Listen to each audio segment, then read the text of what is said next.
నమస్తే సార్. నమస్తే. పహిల్వాన్ అఖిల్ ఇతన్ని వ్యభిచార గృహం నడిపిస్తున్నాడంటూ పోలీసులు అరెస్ట్ చేయడం జరిగింది. రీసెంట్గా తన కస్టడీలో కొన్ని సంచలన నిజాలు చెప్పినట్టు, కొంతమంది వ్యక్తుల పేర్లు కూడా చెప్పినట్టు బయటకు వస్తున్నాయి. సో అవన్నీ కూడా ఏంటి సార్? ఇతను మనం ఇంతకుముందు కూడా చెప్పుకున్నాం, బయోగ్రఫీ కూడా. బేసిక్గా ఇతను పహిల్వాన్ అఖిల్ పేరులోనే ఉంది. పహిల్వాన్ కుస్తీ పోటీల్లో బాగా పార్టిసిపేట్ చేయడం. ఎందుకంటే వీళ్ళ నాన్నే సుజుకి శ్రీను అంటారు వీళ్ళ నాన్నని. ఆయన కూడా కుస్తీ పోటీల్లో బాగా పేరుందనమాట రామ్నగర్ ఏరియాలో. ప్లస్ కాంగ్రెస్లో ఆయన చాలా యాక్టివ్గా పనిచేసేవాళ్ళు వీళ్ళ ఫాదర్. అలాగా నేచురల్గా వాళ్ళ నాన్నకున్న కాంగ్రెస్ సంబంధాలు అంతా ఈ అబ్బాయికి కూడా ఉన్నాయి. అందుకని ఈ అబ్బాయి రేవంత్ రెడ్డితో కూడా ఫోటోల్లో ఉన్నాడు.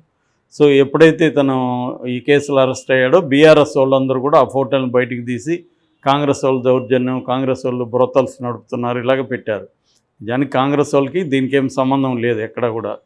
కాకపోతే ఏంటంటే పొలిటికల్గా ఈ అబ్బాయి బీఆర్ఎస్ వాళ్ళతో కూడా దీంట్లో ఉన్నాడు, ఫోటోల్లో ఉన్నాడు.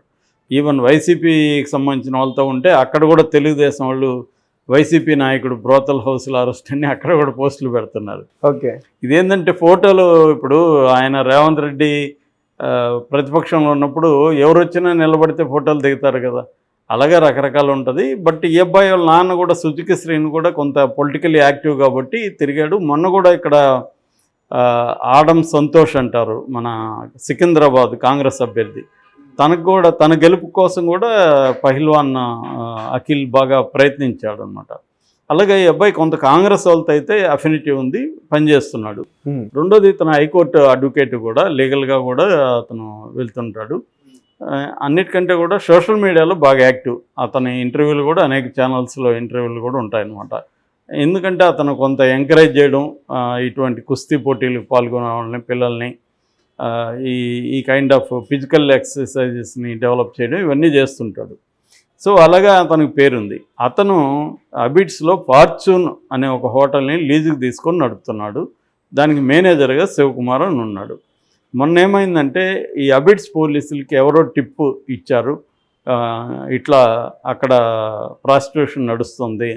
దాంతో వీళ్ళు వెళ్ళి రైడ్ చేసినప్పుడు దాదాపు 16 మంది అమ్మాయిలు దొరికారు, 20 సెల్ ఫోన్లు దొరికాయి, 6 కస్టమర్లు ఉన్నారు ఆ టైంలో. సో 2 ఆర్గనైజర్ ఉన్నారు. ఇవన్నీ వాళ్ళు పట్టుకున్నారు. పట్టుకొని ఈ అమ్మాయిలనేమో రిహాబిలిటేషన్ హోమ్స్కి పంపించారు.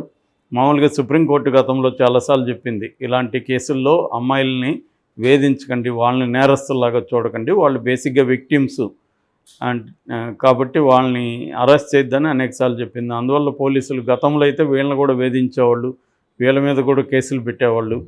సో అవన్నీ లేవు ఇప్పుడు. ఇప్పుడు ఏంటంటే కస్టమర్ల మీద కేసులు పెట్టారు, హోటల్ మీద పెట్టారు, ఆ హోటల్ యాజమాన్యం మీద పెట్టారు. ఆ యాజమాన్యం ఎవరంటే అఖిల్.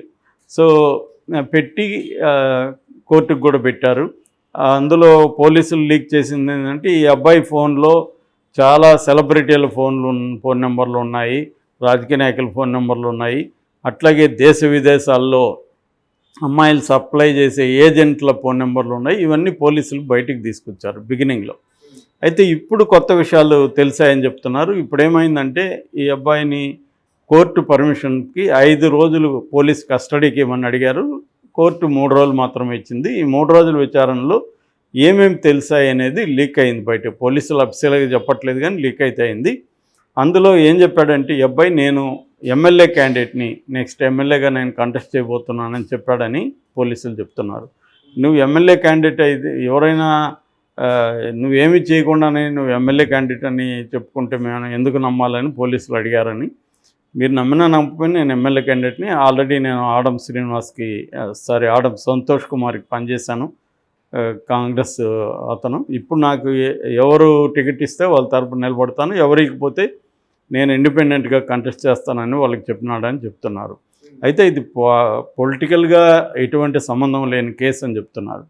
రెండవది ఈ అబ్బాయి ఏం చెప్తున్నాడంటే మీరు కానీ నన్ను అరెస్ట్ చేస్తే నేను ఆత్మహత్య చేసుకుంటాను అని కూడా పోలీసులతో తీవ్రంగా చెప్పినట్టుగా తెలుస్తుంది. ఎందుకంటే ఈ కేసుకి నాకు సంబంధం లేదు, ఆ హోటల్ అయితే నేనే నడుపుతున్నాను, కానీ నేను మేనేజర్ని పెట్టుకున్నాను, ఆ మేనేజర్ నాకు డబ్బులు పంపిస్తుంటాడు, అంతవరకే నేను వెళ్ళి చూడడం కానీ ఏమీ లేదు. ఆ అమ్మాయిలకి నాకు ఏ రకమైన సంబంధం లేదు, వాళ్ళు ఈరోజు ఇన్ని గదులు నిండాయని ఆ డబ్బులు పంపిస్తుంటారు నాకు, అంత తప్ప నాకు అసలు ఆ గదుల్లో అమ్మాయిలు ఉన్నారా, అబ్బాయిలు ఉన్నారా, ఫ్యామిలీస్ ఉన్నారా ఏమి నాకు తెలియదు, కాబట్టి నాకు సంబంధం లేదు అనేది ఇతను గట్టిగా చెప్తున్నాడు. పోలీసులకు కూడా ఎటువంటి ఆధారాలు ఇప్పటి వరకు దొరికినట్టుగా చెప్పట్లేదు. ఎందుకంటే ఆ ఫోన్లో ఇతను ఎవరితో కూడా అమ్మాయిలతో ఫోన్లో మాట్లాడలేదు. అమ్మాయిల సప్లై బెంగాల్ నుంచి వచ్చారని చెప్తున్నారు. వాళ్ళతో కూడా ఇతను ఏమి ఫోన్లో మాట్లాడినట్టు కానీ మెసేజ్లు ఇచ్చినట్టు కానీ ఏమీ లేదు, ఈ రికార్డులు లేవు. అందుకని వాళ్ళకు కూడా ఇప్పుడు ఇబ్బందిగానే ఉంది ఇతన్ని నేరస్తుడని. కానీ మామూలుగా టెక్నికల్గా చూసుకున్నప్పుడు హోటల్ యజమాని ఇతను కాబట్టి హోటల్లో ఇటువంటి ఒక సెక్స్ వర్కింగ్ ఇది జరుగుతున్నప్పుడు అతను కూడా బాధ్యత వహించాల్సి ఉంటుంది. కానీ ఆధారాలు అయితే అతనే నడిపినట్టుగా ఆధారాలు అయితే లేవు. అది ఇప్పటి వరకు పోలీసులు చెప్తున్నారు. ఎందుకంటే టెక్నికల్గా ఆధారాలు ఏం లేవు. దీన్ని బీఆర్ఎస్ వాళ్ళు ఏం విమర్శిస్తున్నారంటే ఆల్రెడీ కాంగ్రెస్ వాళ్ళు ఎంటర్ అయిపోయి పోలీసుల మీద ప్రెజర్ తీసుకొచ్చారు, అందుకని ఆధారాలు ఏమి లేవని పోలీసులు చెప్పేస్తున్నారు, సరిగ్గా వీళ్ళు ఇన్వెస్టిగేషన్ చేయట్లేదు అనేది చెప్తున్నారు. ఆ అబ్బాయి మాత్రం నన్ను అరెస్ట్ చేస్తే మాత్రం నేను ఆత్మహత్య చేసుకుంటానని బెదిరిస్తున్నట్టుగా పోలీసులు చెప్తున్నారు. అంటే నేను నిర్దోషిని, మీరు కేసు పెట్టి పోలీస్ స్టేషన్ కోర్టులో కేసు పెట్టని నేను కోర్టులో ప్రూవ్ చేసుకుంటాను, అంతేగాని ఇప్పుడు నన్ను అరెస్ట్ చేయడం, నా మీద దుష్ప్రచారం చేయడం, మీడియాకి మీ ఇష్టం వచ్చినట్టు లీకులు ఇవ్వడం ఇది కరెక్ట్ కాదు. నేను హోటల్ యజమానే కానీ అక్కడ జరిగే ఏ విషయాలకి నేను బాధ్యత వహించను, నేను చేయట్లేదు అని చెప్తున్నారు. ఈ శివకుమార్ అనే మేనేజర్ అక్కడ, అతను ఇన్ని రోజులు ఎస్కేప్ అయినాడు, అతను కూడా పట్టుకున్నారని చెప్తున్నారు.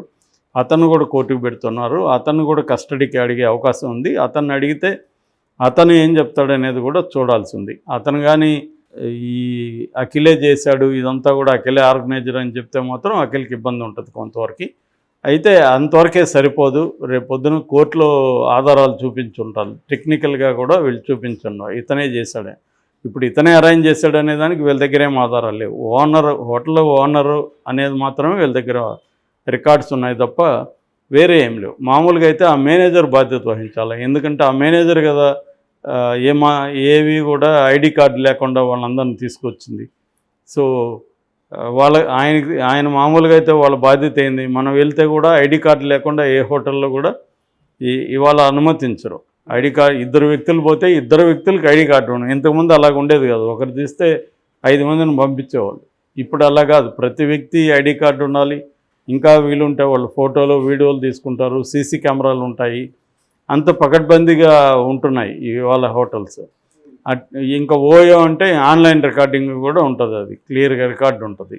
సో అటువంటి పరిస్థితుల్లో ఇక్కడ ఎందుకు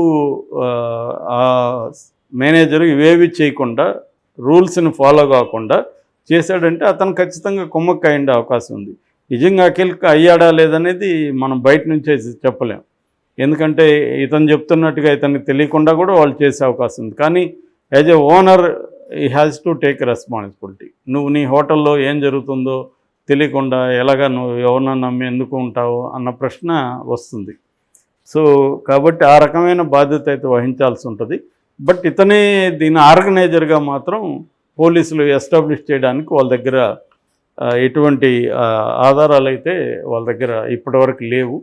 కానీ ఇతను బెదిరించినట్టుగా అతను చల్లపల్లి జైల్లో ఏమన్నా ఆత్మహత్య అటెంప్ట్ చేస్తే మాత్రం అది డేంజర్ అవుతుంది, పోలీసుల మీద కూడా వస్తుంది, అరెస్ట్ చేస్తున్నారు. మామూలుగా అయితే పోలీసులు ఏం చేస్తారంటే ఒక్కోసారి ఇట్లాంటి పెద్ద కేసులు దొరికినప్పుడు కొంత అరెస్ట్ చేస్తారు, డబ్బుల కోసం, డబ్బులు వస్తాయని. సో ఆ రకంగా ఇతను ఏమన్నా, అతను అడ్వకేట్ కాబట్టి అతనికి కూడా లీగల్ నాలెడ్జ్ ఉంటుంది, సెక్షన్లు అన్నీ తెలుసుంటాయి.